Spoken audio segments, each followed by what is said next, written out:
Yeah. Well, if you think about this and the symbolism of the XXX, the triple X, think about what most single men do on the computers. I know it sounds crazy, but that's powerful energy that's being wasted there. This life-giving energy, and they're symbolically buying into that triple X stuff. You know what I mean? Yeah, sure. Same as you've got the triple X film with Vin Diesel, in which he's seen as this heroic figure, and everyone went to the cinema and powered the triple X thing. Do you know what I mean? Yeah. Yeah. This shows you how endemic this thing is, and how crafty these things are. Of course, and also I think if you convert the alphanumerical number on a alphanumeric system from 1 to 9, then I think X becomes 6. So it's basically 666 right there. 666. Well, I didn't know that, but that's good. Yeah. Right. So next thing on, moving into William yet again, with more stuff to do with him. It turned out a few months ago that he'd been made the 1,000th member of the Order of the Garter. Now, he's actually the 999th member of the Order of the Garter, but they changed it to 1,000 because of someone, not being registered or something on the official log. But as you will know, the Order of the Garter is the parent organisation of Freemasonry. Yeah. Right. So if you think about that situation that we've got there, what are the chances that Prince William, if they hadn't pre-planned this, would happen to be the 1,000th member? I.e., in the chronology of events, it just so happened that he was bang on the 1,000th member. And that's also could be interpreted as the 1,000 points of lights. I don't know if you heard about that. I don't know about that. No, that's new to me. Yeah. Okay, continue. Yeah.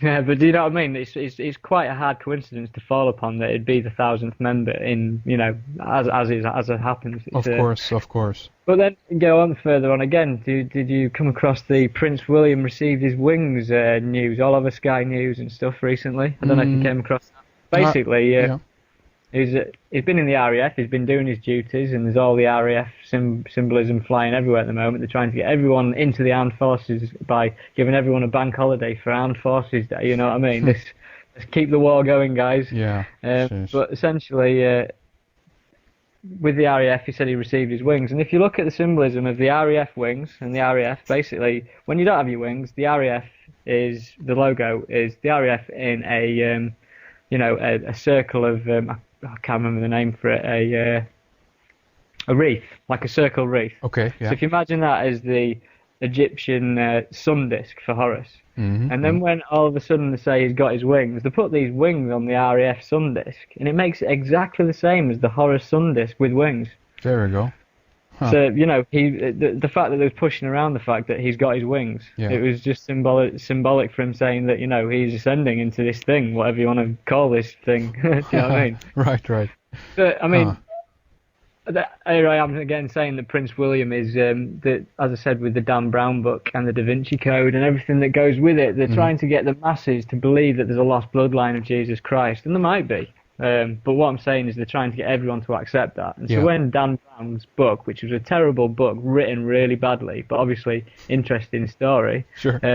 When everyone from, your 60-year-old woman who doesn't get out much to your Benidorm crew or whatever in Spain, when they were all running around reading this book, going on about it, they were all having the seed implanted in their head that there's a lost bloodline to Jesus Christ. Yeah.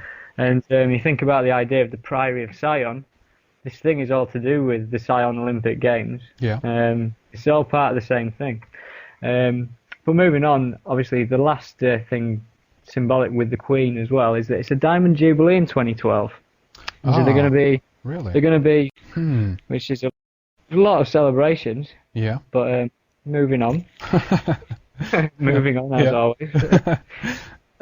Olympic bid 2012, the London Olympic bid.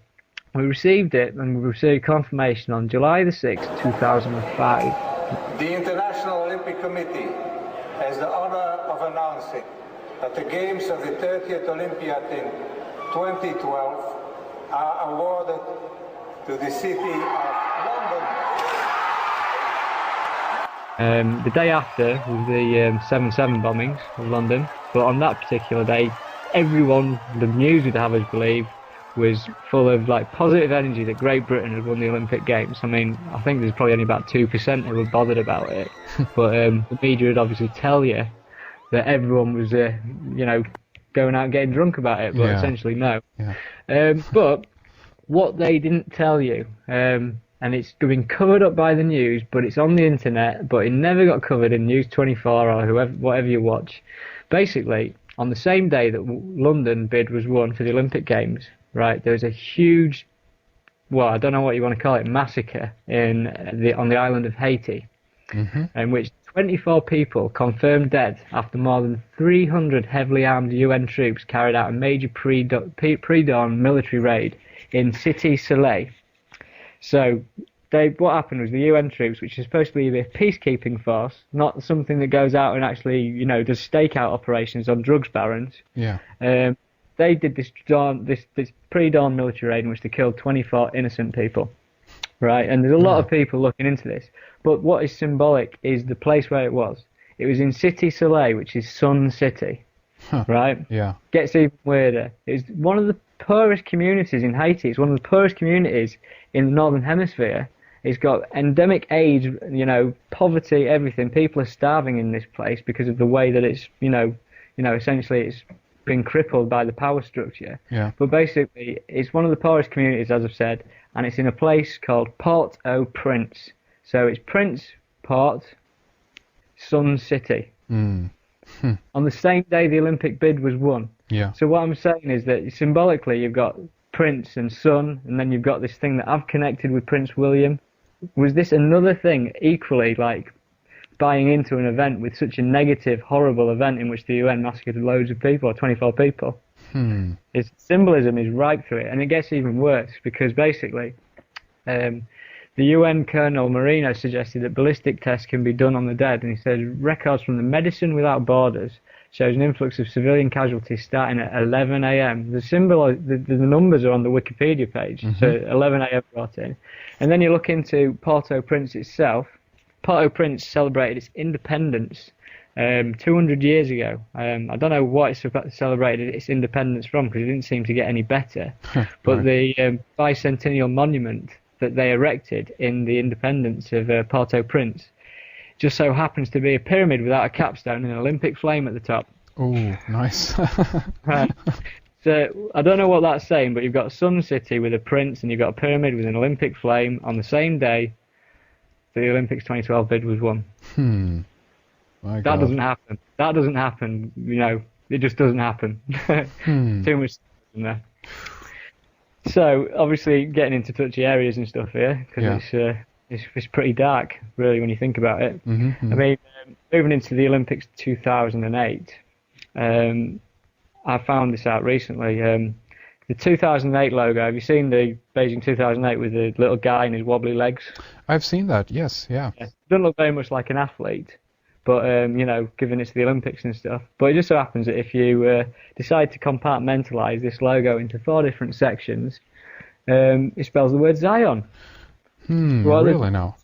What are the chances that 2 Olympic logos in in succession both can easily spell the word Zion without any form of trickery? You know what? I'm looking at that as we speak here. I'm looking at your post about this, and that is incredible. Did you decipher that, or did you pick up that from somewhere else? When I just deciphered it the other day. Wow. Just having a look at it and just saw it, and I couldn't believe what I was looking at. That's really interesting. I'm going to have this picture up on the website or link up this posting here of the blog so people can take a look at that. And that is really interesting. Wow. Obviously, you've got the slogan, One World, One Dream for the Beijing 2008 Olympics. Doesn't that sound like a New World Order slogan to you? Indeed. Yeah.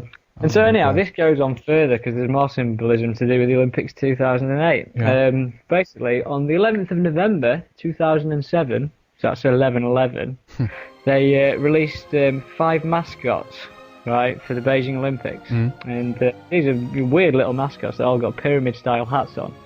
And essentially, each of these mascots correlates to a colour ring of the Olympic logo. We've got the green, orange, red, black and blue rings. And each of the mascots correlate to one of these. They've all got their own colour. And essentially, what you're looking at here is...